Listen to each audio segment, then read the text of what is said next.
Dulquer സൽമാൻ്റെ kantha. First and foremost ഞാൻ ഈ പടത്തിൻ്റെ റിവ്യൂ പറയുന്നതിന് മുന്നേ ഇത് നിങ്ങൾക്ക് പറ്റിയ പടമാണോ അല്ലയോ എന്നൊക്കെ നോക്കിയിട്ട് മാത്രം പോവുക.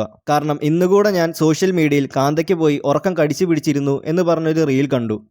ഒരു ഡ്രാമ മൂവിക്ക് പോയിട്ട് അതിൽ ആക്ഷൻ സീക്വൻസ് എവിടെയെന്ന് ചോദിച്ചു കഴിഞ്ഞാൽ നിങ്ങൾക്ക് കിട്ടില്ല. സോ അതുകൊണ്ട് തന്നെ അറ്റ്ലീസ്റ്റ് പടത്തിന് പോകുന്നതിന് മുന്നേ അതെങ്ങനത്തെ പടമാണെന്നോ ഒരു ട്രെയിലർ എങ്കിലും നോക്കിയിട്ട് പോവുക. അതിപ്പോൾ ഈ പടമായാലും വേറെ ഏത് പടമായാലും. അല്ലാതെ എല്ലാവർക്കും ഇഷ്ടമായെന്ന് പറഞ്ഞിട്ട് നിങ്ങൾക്ക് ഇഷ്ടമല്ലാത്ത ജോണർ ഓഫ് മൂവി പോയി കണ്ടിട്ട് അതിനെ ബേസ് ചെയ്ത് നെഗറ്റീവ് റീൽസോ മീംസോ ഇട്ടിട്ട് കാര്യമില്ല. ഓക്കെ, ഇനി പടത്തിലേക്ക് നോക്കിയാൽ ഒരു പീരീഡ് ഡ്രാമ മൂവിയാണ് കാന്ത.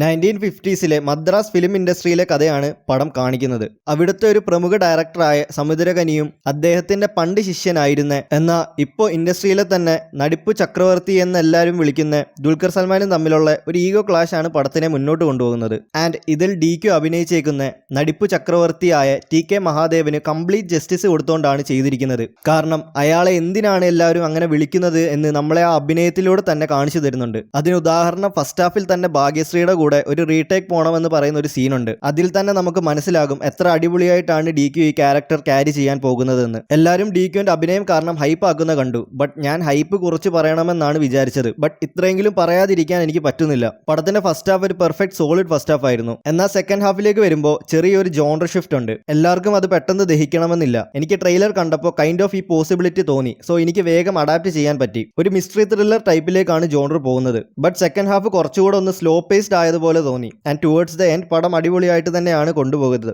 ജേക്സ് ബിജോയുടെ എടുത്തു പറയേണ്ട ബാക്ക്ഗ്രൗണ്ട് സ്കോർ ആയിരുന്നു. സോ കാണാൻ ആഗ്രഹമുള്ളവർ എന്തായാലും തിയേറ്ററിൽ പോയി തന്നെ കാണുക. ഞാൻ വേണേൽ ദുൽഖറിന്റെ അഭിനയം കാണാൻ വേണ്ടിയിട്ട് മാത്രം ഈ പടം പോയി കണ്ടാലും അത് റിഗ്രറ്റ് ചെയ്യില്ല. So don't miss it. And I think right now Dulquer in period movies is my favorite genre.